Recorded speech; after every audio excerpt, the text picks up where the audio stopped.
Companheiros do Centro Espírita Allan Kardec, conhecidos como SEAC. Hoje estamos aqui para falar sobre o livro Fonte Viva. Não sei se por intuição ou coincidência, abrimos uma página ao acaso, num trabalho realizado na nossa instituição. E nos caiu o capítulo 117, Possuímos o que Damos, ditado por Emmanuel a Chico Xavier, da década de 50.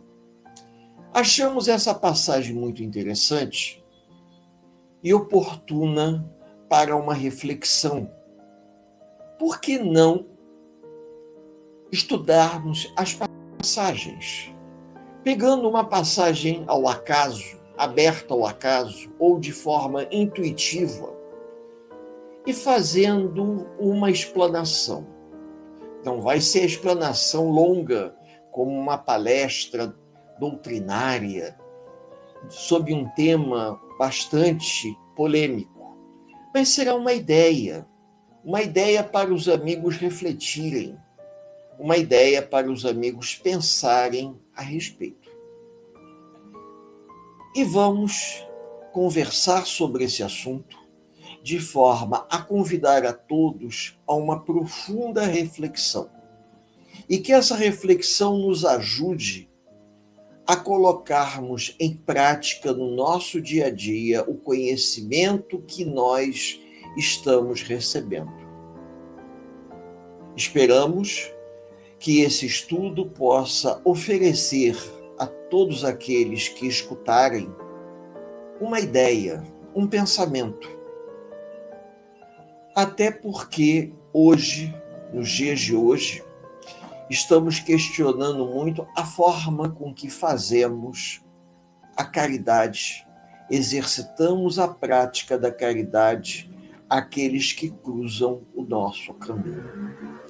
Então, que a gente possa, nesse singelo estudo, refletir da melhor forma possível.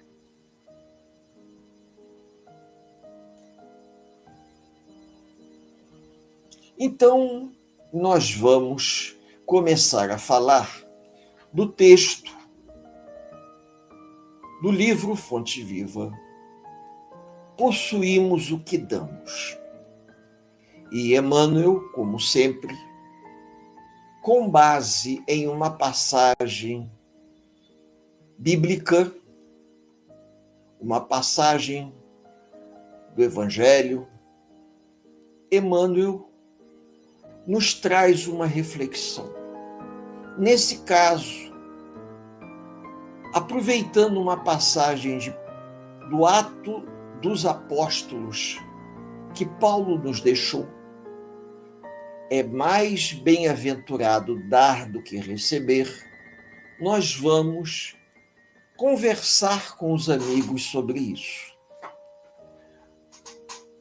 Ao longo desses anos que convivemos no trabalho assistencial da Casa Espírita, sempre nos questionamos com relação à questão da verdadeira caridade.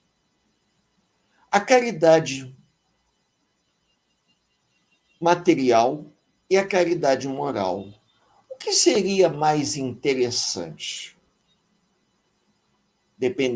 Hoje, dependendo das circunstâncias, é óbvio que a caridade material ela atende sempre às necessidades do corpo. Uma cesta básica, um lanche, uma ajuda ao necessitado. Mas Emmanuel, parece que já percebendo isso, nos coloca o seguinte: quando alguém se refere à passagem evangélica que considera a ação de dar mais alta bem-aventurança que a ação de receber, Quase todos os aprendizes da Boa Nova se recordam da palavra dinheiro. Então, quando nós pensamos em caridade, em ajudar aqueles que precisam, ao exercício da prática do bem, em dar o que possuímos, logo de cara vem a ideia de uma doação de ordem material. As casas espíritas fazem campanhas para que as pessoas possam fazer doação de cesta básica, doação de dinheiro, contribuir comprando livro na biblioteca, da livraria, melhor, a biblioteca é para empréstimo, né? Da livraria, ou a pessoa fazer doação espontânea na época do inverno de roupas, agasalhos, cobertores, ou naquelas campanhas pontuadas em que as pessoas doam mantimento para determinadas instituições. Então, quando nós falamos em doações, o que nós vamos doar? Vamos doar aquilo que nós possuímos mais à mão. E o que nós possuímos mais à mão? Geralmente, o indivíduo mete a mão no bolso, porque acaba sendo mais prático. Só que nem sempre aqueles que chegam à casa espírita buscam a ajuda material. Olha, no trabalho de atendimento fraterno na casa espírita que eu frequento, eu já tive oportunidade, naquela fila do atendimento fraterno, ser surpreendido, porque haviam pessoas que chegavam ali muito bem vestidas. E a gente percebia que eram pessoas de classe média alta, da zona sul do Rio de Janeiro, dizendo claramente: olha, eu vim aqui porque eu preciso de ajuda, eu preciso de consolação, eu preciso receber de vocês algum tipo de orientação. Eu não preciso de cesta básica, como muitos que chegam aqui. O meu problema é de ordem moral. A pessoa dizia isso claramente. E depois de ser atendido, de ser ouvido, de ser acolhido amorosamente, a pessoa até se dispunha a ajudar. Olha, diziam claramente: olha, eu vim aqui buscando uma palavra amiga que pudesse consolar meu coração. Mas eu me disponho, eu posso ajudar materialmente. Vocês precisam de alguma colaboração material? Eu fiquei até sem jeito, porque eu disse: não, a gente não cobra para atender as pessoas. As doações as pessoas fazem de acordo com o desejo. Aí essa pessoa que conversou comigo falou: vocês estão fazendo alguma campanha? Eu falei: olha, a gente sempre tem alguma campanha do quilo, qualquer coisa, mas se sinta à vontade para ajudar do jeito que você desejar. Não, não, pode deixar que eu vou dar uma contribuição. Eu falei: olha, uma mão não pode ver o que a outra faz, então se você fizer a doação, eu não posso saber que foi você que doou. Aí a gente até riu, ficou brincando com relação a isso, era uma senhora, e eu disse para ela: nós procuramos ajudar as pessoas, mas ninguém cobra nada. A pessoa ajuda dentro do que pode. E o interessante é que muitos frequentadores buscam a casa espírita com o intuito da consolação. As pessoas vêm passando por dificuldades de ordem moral, problemas familiares, problemas pessoais. Existem aquelas pessoas que têm dificuldade de ordem material mesmo. Tem pessoas que precisam de uma cesta básica.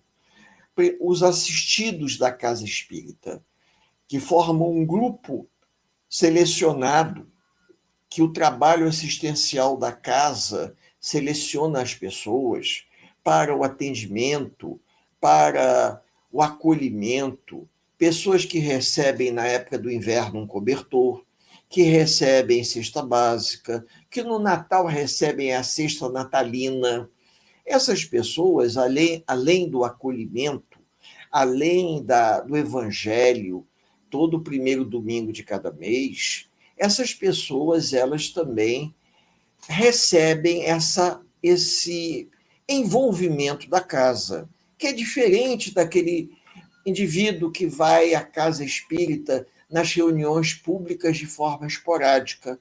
Escuta uma palestra, de repente a palestra tem a ver com o problema que ele está passando, e ele depois senta e conversa com o dirigente da reunião e diz assim: olha, essa palestra foi para mim. Ela veio como uma luva. Parece que eu precisava escutar isso. E muitas pessoas, às vezes, nos procuram ao final da reunião para contar histórias complicadas que aconteceu com um familiar, com um amigo, com um companheiro, alguém que passou por um problema de desequilíbrio grave e não sabe o que fazer. Aí pede: será possível colocar o nome dessas pessoas para a prece dos sofredores da casa? Claro. Aí a gente pega um papelzinho, coloca o nome da pessoa, de forma resumida, coloca ali o problema que a pessoa está passando e encaminha para a irradiação. Porque Emmanuel diz uma coisa muito interessante. Sem dúvida, em nos reportando aos bens materiais, há sempre mais alegria em ajudar do que ser ajudado. Quando você doa uma cesta básica. Contudo, é imperioso não esquecer os bens espirituais que, irradiados de nós mesmos, aumentam o teor e a intensidade da alegria em torno de nossos passos. O que quer dizer isso? O que Emmanuel está tentando nos passar? É interessante colaborar materialmente, mas é interessante também você se doar. Não é apenas dar, é se doar. Quando nós levamos a caridade material, temos que levar também a caridade moral. E a caridade moral, ela pode ser levada através do atendimento assistencial, porque quem recolhe a felicidade de ver, quem dá, recolhe a felicidade de ver a multiplicação daquilo que deu. Por exemplo, da mesma forma que nós temos alegria em ver uma pessoa necessitada em receber uma cesta básica, também temos alegria em ver no semblante de uma pessoa que chegou à casa espírita no momento de dor ser acolhida de forma fraternal. Oferece a gentileza e encoraja a plantação da fraternidade. Porque às vezes a pessoa está passando por um momento delicado que não vai ser dinheiro que vai resolver o problema. A perda de um ente querido. A pessoa chega à casa espírita num desespero muito grande. E você recebe aquela pessoa, você procura acolher aquela pessoa. Procura explicar a ela, dar a ela o esclarecimento que ela necessita. E esse esclarecimento representa darmos a luz do conhecimento que nós aprendemos, que nós desenvolvemos ao longo dos anos. Isso é uma verdadeira bênção. Estender a bênção do perdão e fortalecer a justiça, principalmente daqueles que se sentem culpados, daqueles que carregam um sentimento pesado de culpa, de remorso. Toda casa espírita, ou quase todas as casas, possuem um trabalho de desobsessão, uma reunião fechada. E nessa reunião nós temos o acolhimento aos desencarnados em sofrimento. E nesse caso, em particular, é lógico que a caridade moral, ela está acima da caridade material. Porque nós vamos oferecer para os desencarnados o esclarecimento, a bênção do perdão. Quando você orienta aqueles que carregam o peso dos seus próprios erros ao longo dos séculos, dos anos, e você consegue tirar um pouco o peso desse sofrimento, você ajuda no processo de libertação.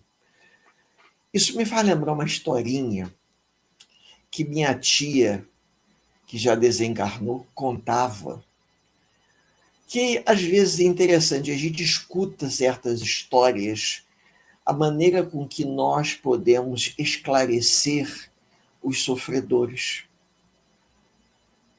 Que a médium, ela tinha uma facilidade muito grande de ver os desencarnados. E um desencarnado se aproximou da médium e disse para ela que ele carregava um peso muito grande. Ele não sabia o que fazer com esse peso. E a médium, acolhendo o sofredor desencarnado, disse para ele: meu filho, deixe esse peso na beira da estrada da vida e siga seu caminho. O espírito se libertou, porque para ele, o que ele carregava era um peso muito grande. E quando ele deixou o peso do sentimento das questões mal resolvidas à beira da estrada da vida, ele seguiu seu caminho. E nós fazemos isso no trabalho de assistência aos desencarnados. Da mesma forma que nós podemos dar o que temos ao necessitado que busca uma cesta básica, porque vive com dificuldade numa comunidade, numa periferia, nós também podemos estender uma palavra de consolação a quem busca o esclarecimento dos dois planos da vida, ao encarnado, que passa pelo desespero da perda de um ente querido, e do desencarnado, que não sabe o que se passa com ele e vive num sofrimento arrastado, até que tem um acolhimento numa reunião de desobsessão, aonde ele vai ser orientado que ele deve seguir seu caminho, deixando o peso dos arrependimentos, das mágoas, das tristezas, na beira da estrada da vida e continuando, pedindo a Deus que lhe dê a oportunidade de reparação. Quando nós fazemos o bom uso do conhecimento que recebemos a favor daqueles que sofrem, nós estamos dando aquilo que de fato possuímos. Quando nós metemos a mão no bolso e doamos uma cesta básica, nós estamos colaborando com algo que nós conquistamos ao longo do nosso trabalho de vida. Mas é algo que possuímos temporariamente, transitorialmente falando. É uma coisa transitória. Eu chego na casa espírita e eu estou sabendo que a casa espírita está fazendo uma campanha. Aí eu resolvo colaborar. Eu estou colaborando com alguma coisa que eu conquistei através do meu trabalho. É algo que de fato eu possuo? Não, eu possuo temporariamente, porque quando eu desencarnar, eu vou deixar aqui todos os bens materiais que eu amealhei, que me foram emprestados pela providência divina. Mas quando eu paro para ouvir alguém que sofre, quando eu me disponho a dar assistência ao necessitado, uma assistência de ordem moral, principalmente de ordem moral, eu estou utilizando um conhecimento que eu aprendi, um conhecimento que eu agreguei à minha bagagem de vida. Vejam bem, é aí que Paulo entra. Possuímos o que damos, e o que nós possuímos? Possuímos aquilo que nós agregamos ao longo da existência. Não é um bem material. O bem material ele entra como um complemento. Por isso que Paulo disse de forma clara, e Emmanuel conseguiu concatenar quando alguém se refere à passagem evangélica que considera a ação de dar mais alta bem-aventurança que a de receber, quase todos os aprendizes da Boa Nova se referem à palavra dinheiro. Por quê? Porque é mais fácil. É mais fácil você dar uma cesta básica. Você chega na casa espírita quando a pessoa tem condições. Mas se você parar para pensar, você fazer parte do trabalho assistencial, da casa espírita, do grupo do atendimento fraterno, e você está ali ouvindo uma pessoa que sofre, junto com aquela pessoa tem seus familiares desencarnados, que sofrem junto com ela, você não está dando acolhimento só ao encarnado, você está dando acolhimento aos desencarnados também. E na reunião de desobsessão, em que você procura despertar aquele que já desencarnou, que não sabe que desencarnou, está em sofrimento, sabe-se lá quanto tempo, e por intermédio do médium, você vai esclarecê-lo, você vai sofrer com ele, porque você, ao se sintonizar com ele, você está criando uma conexão e você sente o grau do sofrimento do espírito e você procura elucidá-lo para que ele se liberte do peso do sofrimento, do choro, do ranger de dentes que já se arrasta há muito tempo, para que ele possa se libertar. O que eu estou oferecendo a ele? Eu estou oferecendo o meu tempo, eu estou oferecendo a minha boa vontade, eu estou oferecendo para ele nada que eu conquistei no mundo material, que eu vou deixar no mundo material. Estou oferecendo a luz do esclarecimento. É isso que Paulo procurou mostrar nessa passagem. Emmanuel, ele muito sabiamente nos chama a atenção. É mais bem-aventurado dar. Porque quando você dá alguma coisa que você traz no seu âmago espiritual, você está oferecendo ao outro algo que você conquistou ao longo da sua vida. A sua paciência, a sua boa vontade. Você pode fazer um atendimento fraterno no local que você menos imagina. Às vezes, num banquinho da praça, uma pessoa, você está sentado, vem uma pessoa conhecida, senta, oh, que bom, eu encontrei você, eu estou precisando bater um papo contigo. E você, com o máximo de boa vontade. Vejam, eu digo um atendimento fraterno no sentido de orientação. É você tirar o peso do ombro do outro. Mas quando, na passagem em que eu me refiro, em que Emmanuel pegou uma passagem de Paulo aos apóstolos, um ato de Paulo aos apóstolos, está mostrando que é muito mais bem-aventurado você dar o que você tem, não é o que você tem no bolso. O que você tem no bolso vai ajudar aquele que passa por uma necessidade. Por isso que Pedro, junto com os apóstolos, criou a Casa do Caminho.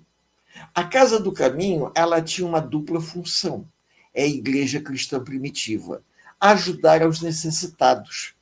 Ele ajudava com o pouco que ele tinha, mas a maior ajuda que Pedro dava era a ajuda da consolação. Quando nós estendemos a palavra amiga a alguém que sofre, numa reunião pública, por exemplo, tá? Ou num grupo de estudo, nós estamos esclarecendo aos encarnados e também estamos tentando esclarecer aos desencarnados.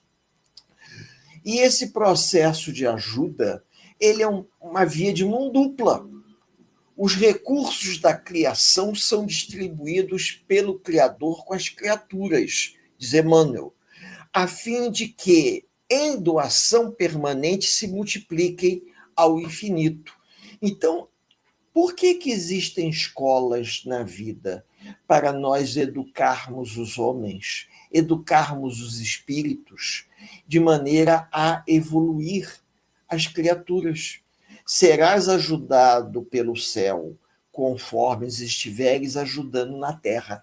Essa frase ela é perfeita. Isso aqui é Emmanuel. Serás ajudado pelo céu, conforme estiveres ajudando na terra. Possuímos aquilo que damos, ou seja, aquilo que nós, de bom coração, doarmos aos outros, é exatamente aquilo que nós possuímos. O quê? Boa vontade, amor ao próximo, dedicação, afeto, carinho. Não te esqueças, pois, de que és mordomo da vida em que te encontras. O que quer dizer isso? Quer dizer que nós estamos aqui a serviço da vida, não sendo servido pela vida. Estamos aqui quando temos a consciência para colocar em prática o que nós aprendemos, estendendo a todos aqueles que passam pelo nosso caminho tudo que estiver à nossa disposição. Cede ao próximo algo mais que o dinheiro de que possas dispor. Ou seja, as pessoas não precisam somente de dinheiro. Elas precisam do dinheiro, sim, para a aquisição de um remédio, de uma cesta básica, de uma roupa. Dá também teu interesse afetivo, tua saúde, tua alegria, o teu tempo, e, em verdade, entrarás na posse dos sublimes dons do amor, do equilíbrio, da felicidade e da paz, hoje e amanhã, nesse mundo e na vida eterna. Então, quando Emmanuel nos diz isso, ele deixa claro que o que nós temos como bem mais precioso? O nosso tempo. É esse tempo que nós doamos ao outro quando nós paramos para ajudar as pessoas que passam pelo nosso caminho. Vamos pegar uma parábola do bom samaritano. O bom samaritano estava se deslocando na estrada em direção a Jericó, se eu não me engano, quando ele viu um homem caído. Ele parou e não pensou duas vezes quem seria aquele homem, nem o motivo pelo qual aquele homem estava caído. Se era um malfeitor que havia levado uma surra dos seus credores, se era um homem que havia sido assaltado. Não. Ele não parou para pensar. É um irmão a quem eu devo ajudar. Arregaçou as mangas, procurou ver o que podia fazer naquele momento. Não podia fazer muito. Pegou o homem, colocou o homem sobre o seu animal, que eu não sei se era um cavalo ou um camelo, e levou até a próxima estalagem. E disse para o dono da estalagem: olha, cuida dele para mim, eu vou deixar um dinheirinho, e você vai usar esse dinheiro para alimentá-lo. Quando eu voltar de viagem, eu passo aqui para ver como ele está. Se você gastar mais do que eu estou lhe dando, eu lhe dou a diferença. O homem da estalagem aceitou porque conhecia provavelmente o samaritano. Mas antes do samaritano, outros passaram por ali, não deram a mínima. Então, o que o samaritano deu de diferente? O seu tempo, o seu amor, a caridade, a boa vontade em auxiliar aquele que precisava. Muitas das vezes, nas esquinas da rua, da cidade que nós moramos, nós encontramos pessoas precisando de ajuda. Às vezes nós ajudamos, às vezes nós sentimos que são situações muito delicadas, que nós não sabemos como ajudar. Mas tudo aquilo que nós podemos fazer, nós devemos fazer. Principalmente se essas situações cruzam o nosso caminho nos cobrando algum tipo de ajuda. Nós não somos melhores do que ninguém. A Terra é uma grande escola. O planeta que nós nos encontramos é uma combinação de escola, hospital, presídio, sanatório, um pouquinho de cada coisa. E nós estamos aqui tentando aprender com essas passagens evangélicas, essas passagens que Emmanuel procura nos esclarecer do que a verdadeira caridade, ela pode ser feita das formas mais possíveis e imagináveis. Vamos pegar outra passagem para finalizar esse nosso rápido encontro? Quem não se lembra do óbolo da viúva? A história é passada no Templo de Jerusalém. Havia um fariseu que fazia uma prece em voz alta para que todos percebessem que ele estava ali fazendo a sua oração. Até porque ele vai depositar naquele local onde todos depositavam as doações um saco de dinheiro. E aí, Jesus, comentando essa passagem com seus apóstolos, faz a comparação com uma viúva que estava a uma certa distância. Observou o fariseu fazer isso. E logo depois que as pessoas se afastaram, ela terminou as suas preces e, se sentindo em paz consigo mesmo, tira da sua bolsa 3 moedinhas e resolve doar as moedas. Mas, envergonhada, ela olha em volta para que ela se sentia constrangida, porque o fariseu doou tanto e ela ia doar tão pouco. Aí o Cristo perguntou aos apóstolos quem havia feito a maior caridade. Aí os apóstolos, por conta, talvez, da maneira de pensar da época, porque o sinônimo de felicidade naquela época estava muito atrelado à posse dos bens materiais, alguém deve ter dito, o fariseu que doou muito. E Jesus falou, não.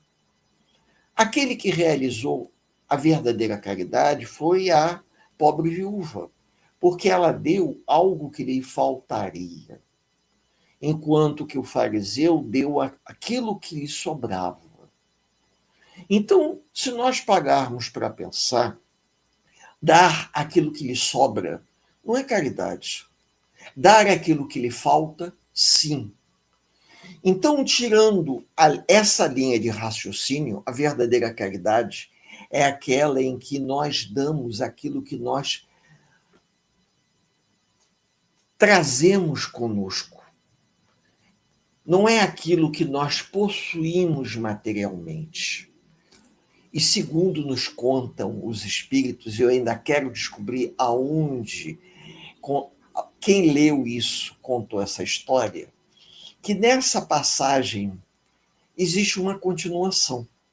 E nessa continuação, que eu não posso afirmar, porque eu não sei de onde tiraram essa passagem, que havia uma mulher que entrou logo depois que a viúva saiu do templo, uma mulher descalça, vinda do deserto, com os cabelos desgrenhados, uma mulher pobre, moralmente em sofrimento. E ela se ajoelhou, chorou muito. Mas depois da sua prece, ela se sentiu aliviada. Ela não tinha nada para doar ao Templo de Jerusalém. Ela não tinha nem para ela. Ela não sabia como agradecer, mas o sentimento de gratidão era tão grande que ela se sentiu na obrigação de fazer algo. Olhou em volta e reparou que num canto do templo havia uma vassoura. Havia ventado, muitas folhas haviam entrado no Templo de Jerusalém. Como ela não tinha o que dar, ela resolveu se doar. Então, ela pega a vassoura e vai varrer o templo. Aí a gente para e pergunta, a verdadeira caridade ela não é a caridade daquele que dá o que tem, é a caridade daquele que se doa, doando aquilo que ele traz com ele, uma coisa chamada tempo, uma coisa chamada boa vontade. Eu me lembro que há muito tempo mostraram na televisão, na época das chuvas, que assolaram o estado do Rio de Janeiro, uma campanha que foi feita aqui no Rio de Janeiro, aonde no antigo estádio de remo da Lagoa, eles fizeram uma campanha e muitas pessoas iam para lá, não levando doações, mas se dispondo a trabalhar. Aí eles entrevistaram, apareceu até uma jornalista da Globo, Sandra Passarinho, e a Sandra Passarinho saiu entrevistando as pessoas. E a gente viu na televisão ela entrevistando e perguntando assim, e você veio aqui para quê? Olha, eu não trouxe nada, mas eu vim aqui para ajudar no que pudesse. Me pediram, então, para que eu ficasse separando as roupas para a doação. A gente aprende vendo. Nem todos têm o que dar, mas todos têm a oportunidade de se doar. Mão de obra, se doar, a doação do trabalho, a doação do tempo, a doação da boa vontade em querer ajudar. E exatamente aí que Emmanuel usa essa expressão. Nós possuímos o que nós damos. E o que é que nós damos? Vem a frase de Paulo de Tarso, é bem mais aventurado dar do que receber. Dar o quê? O nosso tempo, dar nossa boa vontade. Sermos úteis. Que Deus nos abençoe a todos, todos que nos escutam, e que a gente possa se lembrar sempre, enquanto tivermos saúde, enquanto tivermos consciência, que a gente possa ser útil, trabalhando em prol do bem comum de todos. Para finalizarmos esse nosso breve encontro, hoje foi um encontro mais breve, eu convido a todos a elevarmos o nosso pensamento em prece, agradecendo aos espíritos amigos a oportunidade dessa singela reflexão. São reflexões como essa que nos ajudam a mudar nossos pontos de vista. Que Deus nos abençoe a todos, por hoje, agora e por todo sempre, e que a gente possa aproveitar o melhor que a vida tem a nos oferecer, sendo úteis uns aos outros. Muito obrigado, um abraço fraterno, até a próxima vez. Que Jesus nos abençoe, hoje, agora e por todo sempre. Que assim seja.